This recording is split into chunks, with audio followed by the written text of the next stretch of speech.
All right, welcome back to the Daily Autism Show here on YouTube. You can grab us at dailyautism.com. Links to all of our social media sites, our podcast, and even more news coming soon, dailyautism.com. So check that out, and you can link to, like I said, all of our social sites there. Today, though, I want to go back and do a little history in the world of autism as a special needs dad. I love, going through all these rabbit holes and seeing what I find.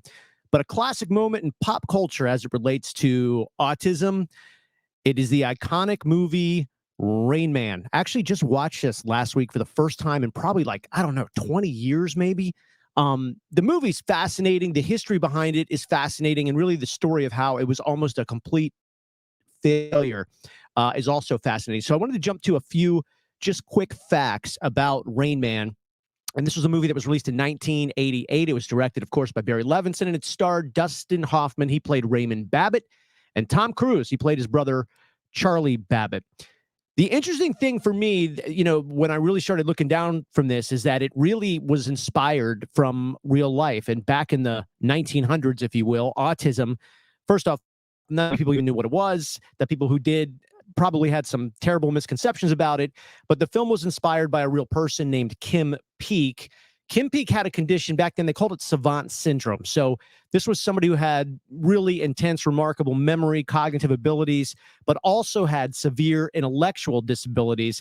And Dustin Hoffman, Raymond Babbitt, was loosely based on Kim Peek. Another fact that I thought was phenomenal about Rain Man was the Academy Award success. Again, when this came out, they weren't sure that this was going to even be able to stay in the theaters, but it won 4 Academy Awards, including Best Picture, Best Director for Barry Levinson, Best Original Screenplay, and Best Actor, of course, Dustin Hoffman playing Raymond Babbitt. It was nominated for Best Supporting Actor. That was Tom Cruise. But for some reason, he didn't win, which is really kind of strange to me because I don't, with this movie, again, I said, I watched it last week. You don't really have this movie without Tom Cruise. You obviously don't have it without Dustin Hoffman, but it was kind of that symbiotic relationship that it needed each other. It was almost actually like they were one character and they were sort of playing off of each other. So it's kind of strange that it won all the awards. Hoffman gets Best Actor, but Tom Cruise does not get Best Supporting Actor. The authentic portrayal of autism. This is really phenomenal, again, for the 1900s, because back then, depicting somebody on the autism spectrum was unheard of. So how do you do it? Well, Dustin Hoffman said there's really only one way. I need to go and spend time with people who have been diagnosed with autism. So he did. He went and he observed their behaviors, and then he would go home at night and start to mimic the behaviors.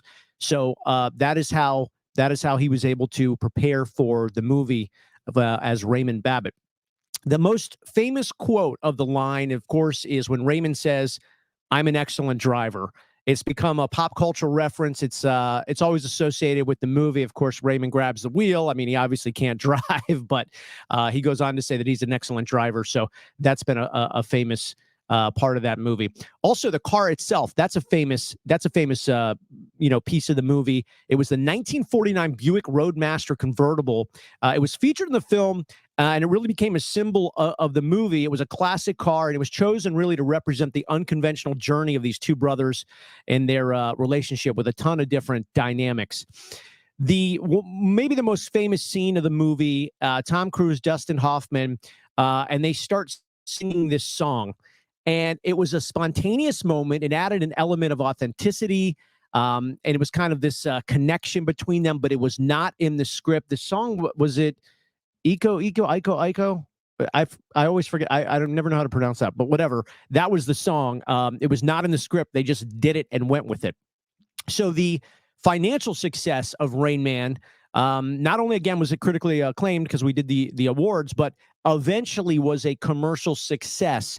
It grossed over $354 million. That's worldwide. And it was the highest grossing film of 1988. Again, a film about autism. 1900s. You're probably putting smart money against that. Nonetheless, that was the success of that financially. Cultural impact was obviously a huge part of the significance of the movie. Many people have never heard the word autism before, so it dispelled misconceptions and some stereotypes that is, typically associated with the condition. And so it kind of opened the door to awareness, maybe not so much acceptance in the 1900s, but definitely awareness. Another interesting part of this is that this movie almost never happened. And the reason why is because back then, Hollywood studios kept turning down the movie. And the reason was this: they said that movie audiences, especially in America, they needed a victory at the end. They needed a hero, they needed a victory. And some of the studios said, can the autism go away? Can we make a movie where the autism goes away? Basically, what they were saying is, can Raymond be cured? That's how much they knew or didn't know about autism back then.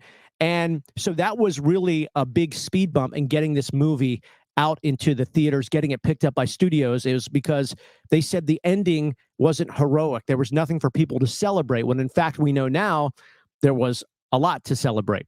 So those are some of the most interesting aspects of the movie Rain Man. Again, 1988. It wound up being the highest grossing movie in 1988. And really, if you get a chance to see this movie, if you saw it back, in the 80s, 90s, there are going to be parts of this movie where you go, wow, I didn't think about that, or wow, I didn't know. And especially if you're a parent of a child with autism or on the spectrum. And I will say one thing too, it's interesting. There's all these rumors that come out that they never use the word autism or autistic in the movie. They use savant. It's actually not true. They did call him a savant, but they did say autistic savant. So there are many people that say he was never, classified as somebody with autism or autistic, but more of a savant. The person he played had what was called savant syndrome, but the Rain Man, in this case, Dustin Hoffman, he was articulated and referred to as an autistic savant.